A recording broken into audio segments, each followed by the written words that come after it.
All right, I'm in code.org. Let's start a brand new app lab project. I believe we did the loop tool that is found in the control section, timed loop. But let's go ahead and let's throw an image in there first. I'm going to grab an image, drop it in there. I'm going to choose an icon. I like this check. Yeah, I like this one, right? No, I'm going with that one. All right, I got this check mark right here. And I'm going to code it so that every 1,000 milliseconds, all right, this number right here is in milliseconds. So if you want 1 second, that's 1,000 milliseconds. If you want 5 seconds, 5,000 milliseconds. So you can figure out how long it needs to be for a loop every minute. That means, well, this 1,000 means every 1,000 milliseconds, I want you to do something. So what I wanted to do, I wanted to move my image right here. I want it to move around. So every 1,000 milliseconds, I want to set position of my, oh, I never changed my ID. Image check. All right, so every 1,000 milliseconds, I want my image check to, wait a minute, this value, this value and this value, this is my X and Y. I'm sorry, this is my height and my width, my length and my width. I don't want to change the size of the image, so I'm gonna hide this by clicking this left arrow and get rid of that. I don't want it to change, I just want to change the location, the position. So if I set it to 0, 0, that means every second it's gonna come up here to 0, 0 right there. I don't want it to only go to that position. I need to have a random position. So you know where I'm going. I'm going to grab the math tool, random number generator. All right, so now my X is going to be a random number between 1 and 10, and my Y is going to be a random number between 1 and 10. Here's the problem with that. My image, if I move it around, you can see what the value of my X and Y is. So if I put it all the way in this corner right here, I got X equals 0, Y equals 0. Cool. If I go to X equals 10, that's that right there. It didn't move very much. See, look, that's not much. If I wanted to move across the whole screen, then I can go up to what, X equals 230, and Y can go as high as 360. 230 and 360. Remember that for me. All right, 230, come on, and 360. And I want it as low as 0. Excellent. So my random number should now generate an X value and a Y value that's random. Okay, it's going to be a random number between 230 for X and 360 for Y. If you're forgetting which one's which, X comes before Y, just like it does in the alphabet. X and then Y. And if we had another one, it'd be Z. All right. So there you go. That is step 1. All right, time for step 2. Let's build a timer. So I am going to grab a label and put it in here. And let's increase the size. I'm going to center it. And you know what? When we did this in class, I chose a number, but I'm just going to put the word timer because it's going to change anyway. Let's call it label timer. Element first, camel case, lowercase elements, capital letter for everything else. So I have the timer up here. That's all we really need to do. Let's go back into our code now. So first thing we're going to do is we're going to create a variable. And remember, if we're creating a variable, we need the one that says variable. So one of these two right here. Since this is going to be the timer, I am going to use the variable X equals something because I need to start with the value for my timer. I'm going to say variable timer. Spelling does matter, so however I spell it here, I need to spell it the same way every time. Variable timer equals, I'm going to set my timer to 10 seconds, but I can always change that for later. Okay, so I have a variable, I have a thing that the computer knows is timer, and right now it has a value of 10. Inside our time loop, we want every 1,000 milliseconds for the timer to decrease by 1 second. So I'm going to pull my variable. I'm going to call my variable. I'm not creating one. I'm just going to call it. So, hey, variable timer, I want you to be timer -1. And when I type it like that, this is an equation. So when I click out of it, it's going to turn orange because it's a math function. Yes. So timer equals timer -1. Great. Now, the computer's going to know what my timer is. In fact, if I click on my watcher right here, hold on, let me hide this for a second.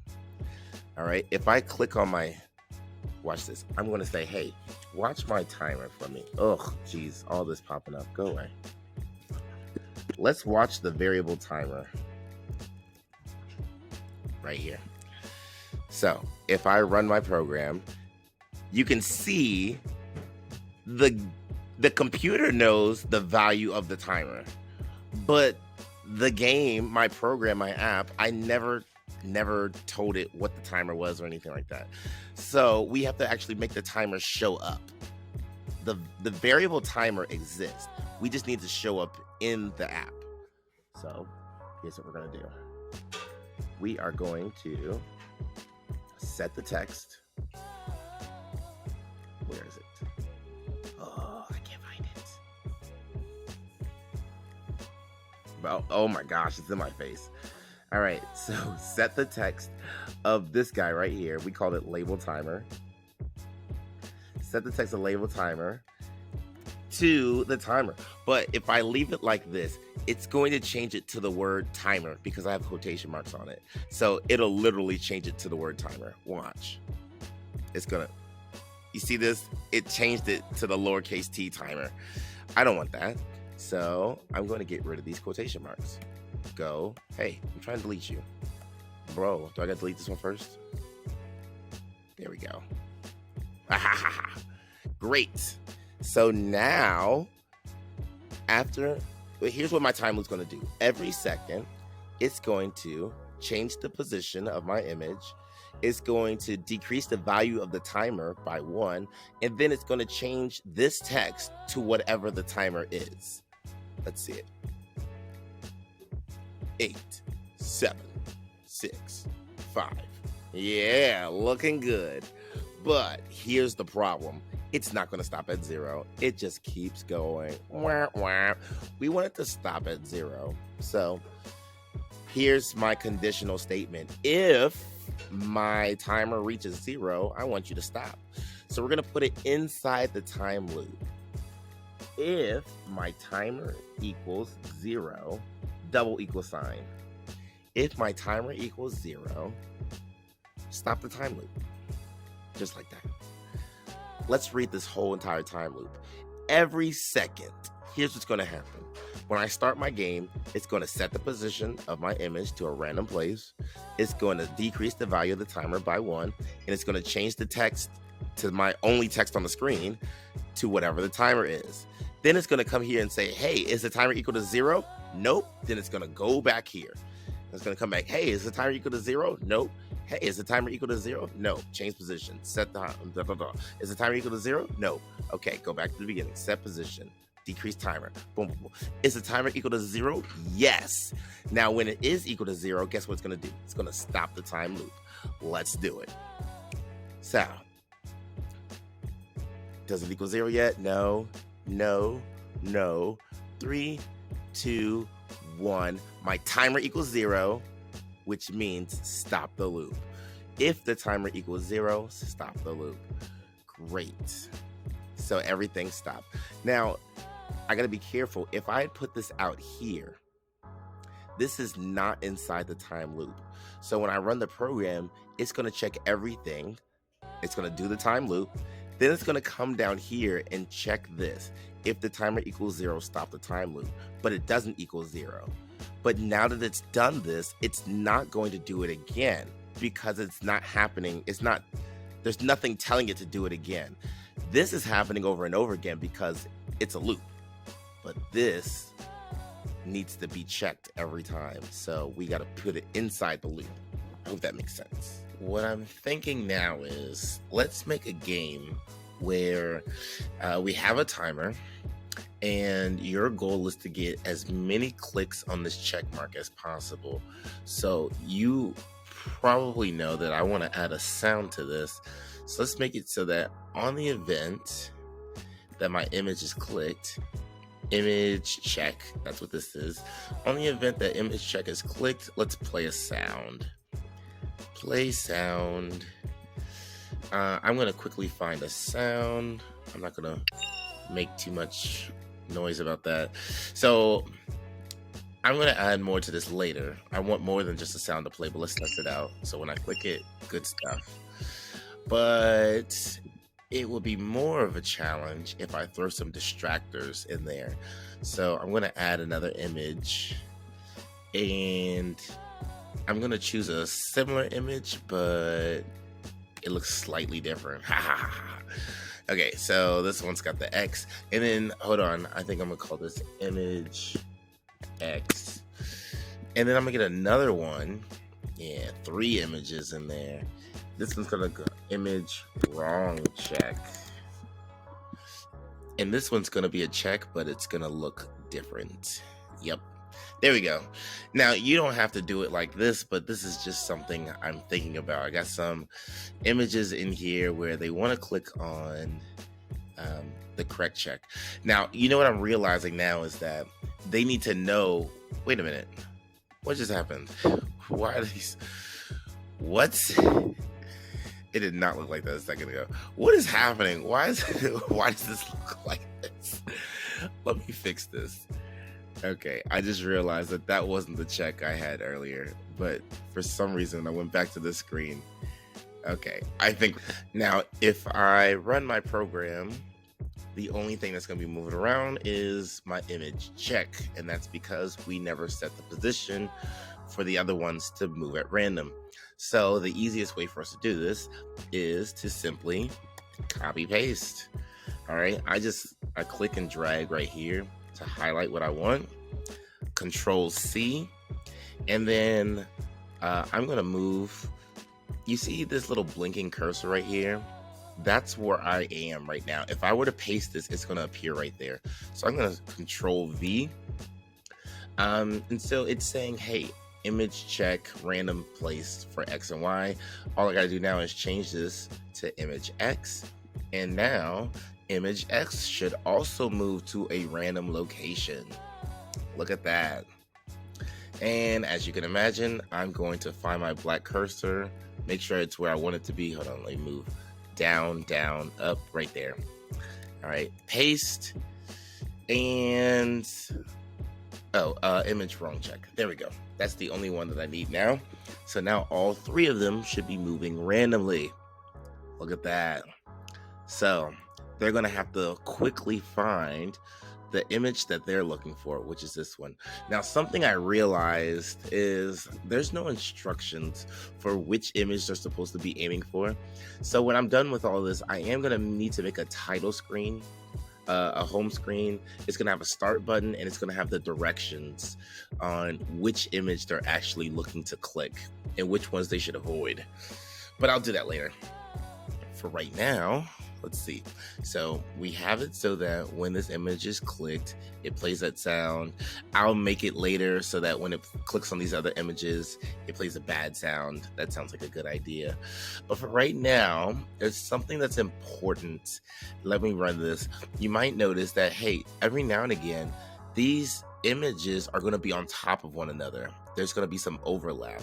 And so what happens if they're in the same spot and I try to click?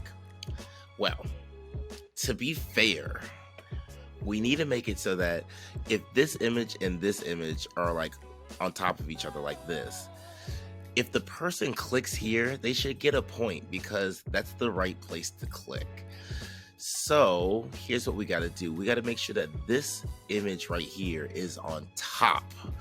It should be on top, because if this image is on top, then here, let me show you what I mean. I'm going to grab a different image.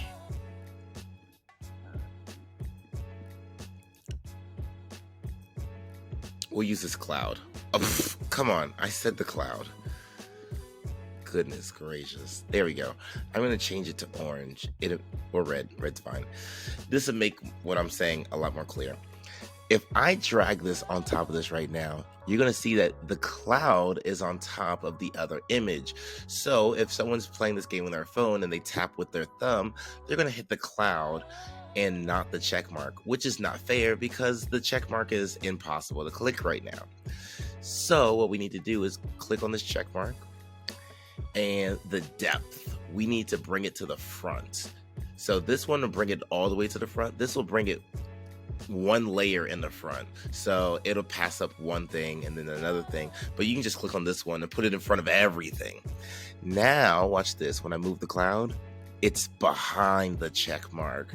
And so now, even if they're on top of each other like this, if I click on the check mark, which is where I'm supposed to click, I get the point that I'm supposed to get. So that's what we're going to do. Just like that. I can delete this now. I don't need this. So yeah. So this is the one that we're aiming for, and it needs to be on top, which it is. So now I am good to go. So the next thing we need to do is going to be quite the project. It's going to be easy, but it's a lot of steps involved. We're going to build a scoreboard. It's got to keep track of their score.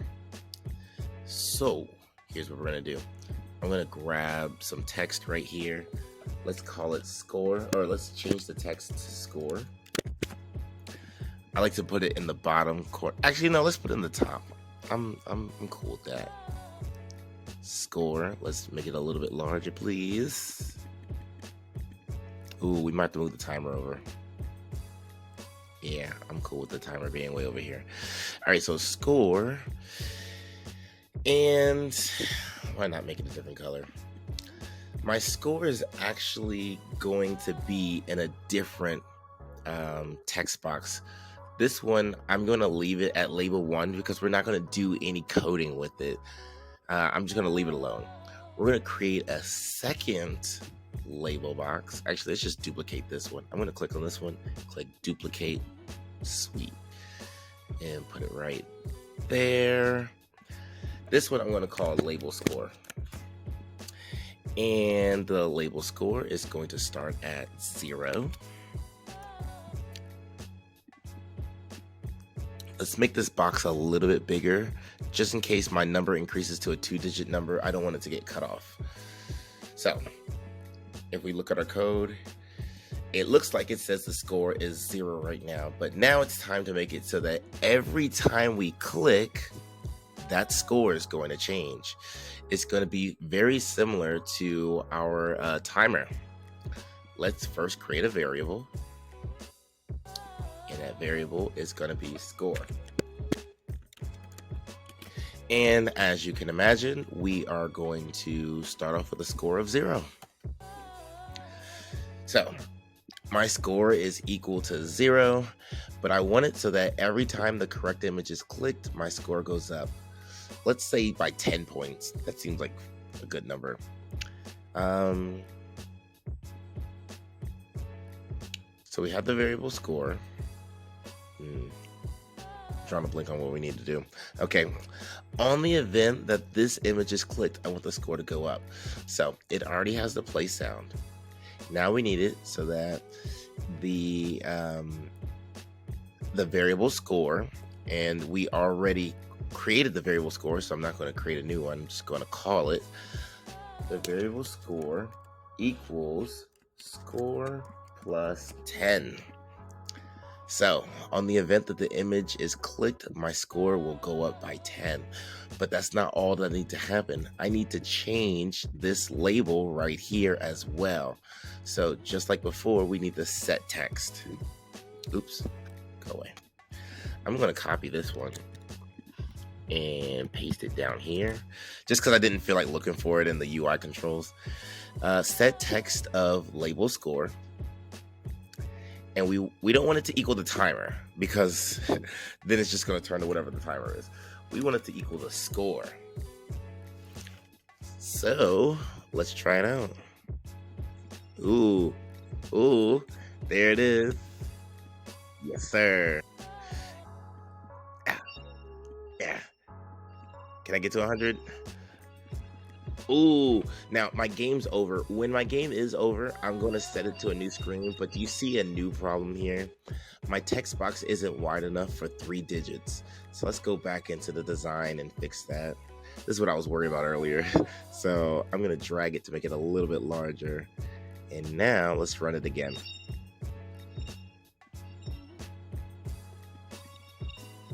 There we go. So a three digit, boy, if you don't stop moving, there, you're frozen now. It's at 0. So a 3-digit number should be good to go here. But that's too easy. We need to make it so that on the event these other images are clicked, the score goes down, and probably with a different sound. Now the good news is that it's going to look just like this code right here. So I'm going to copy this, select all of it, click, drag, select, Control C to copy, and then I can press up or down on my keyboard to move this black marker to the bottom. I'm going to paste it.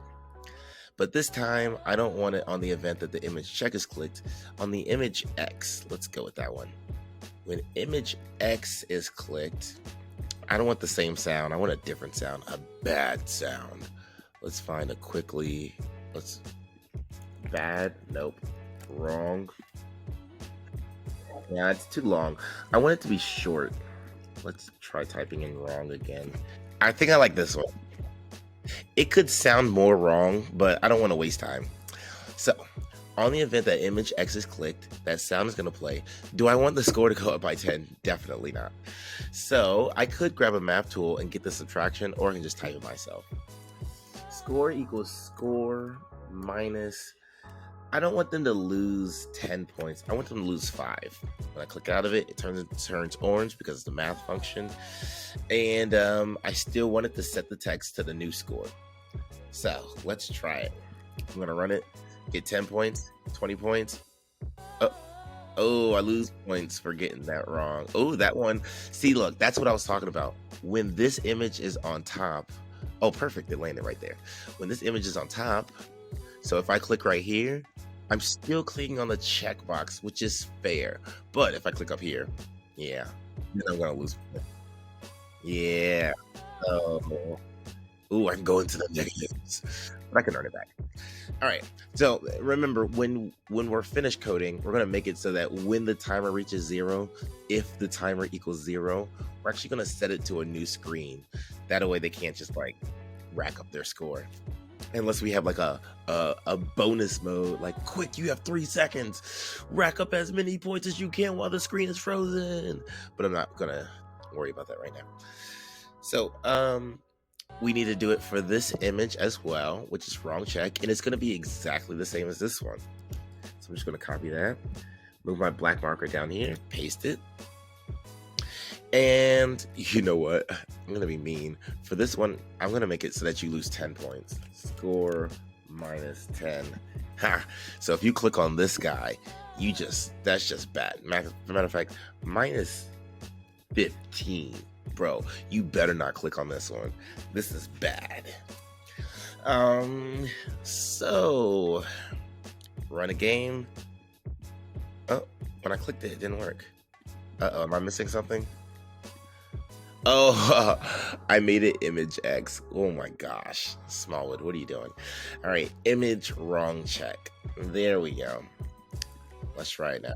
Yeah, there we go. Yeah, this bad boy right here. Okay, look at that. We got a little game going. Oh, snap. So, I think we are like solid right now. But here's the challenge for you, okay? I have my timer, I have my score. Here are the things that I want you to do. All right, check this out. There are two things that you're aiming for here. One, you're going to create a title screen. All right, and the title screen should be simple enough. If you create a title for your title screen, that's $1. You have an image, $2. A start button that works, $4, and include instructions of which image they should be aiming for, $3. Okay, so that should all take place on the title screen. Feel free to throw in extra stuff in there.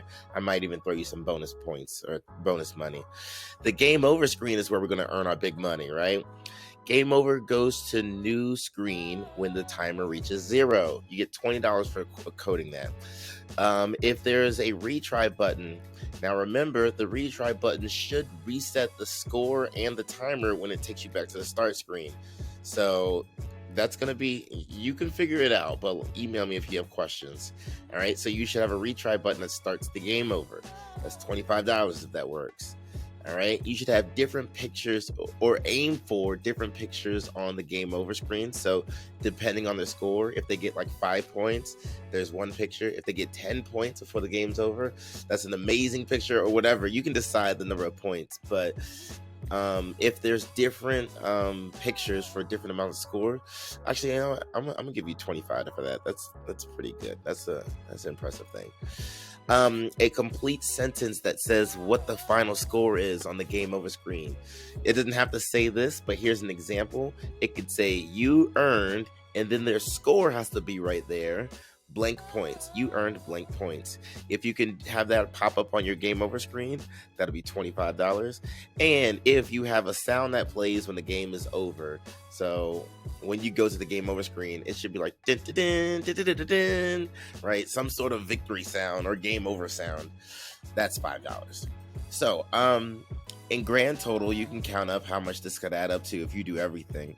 But since I'm sending this to you later than I wanted to, right? I meant to get this to you on Thursday. You're not getting it until Saturday in the afternoon. So if you get all these things done before coding happens, well, how about this? If you earn at least $50 worth of stuff. So for example, you code a retry button and different pictures on the game over screen, $50 worth of stuff or more, I'll double the amount that I'm giving you. Okay, so if you earn $50, I'll really give you $100. If you earn $75, I'll really give you, what's 75 plus 75? $150. All right, so if you earn at least $50, I'll double your score. If you do everything on this list and it all works, I got like physical prizes for you. Like, I'm gonna give you something in the classroom. I don't know what it is yet, but if you show off and pull off all these things, oh, I'm gonna be impressed. All right, take on the challenge. So anyways, if you have any questions, send me an email. And yeah, that's about it. Okay, so one more thing very quickly, I almost forgot. Let's say you make a new screen. Like this is going to be your home screen. I'll put like a title here. I got a start button, whatever. When you run your program, it's probably still going to show this screen first. So here's what you need to do. For the screen that you want to be your home screen, if it's not already your home screen, you got to go to it in the design tab, and you need to click on make default. So now when I click run, it's going to start on this screen. So keep that in mind for making your home screen. If you ever make your home screen after you made another screen, then you're going to have to click on the make default button right there. All right, that's it.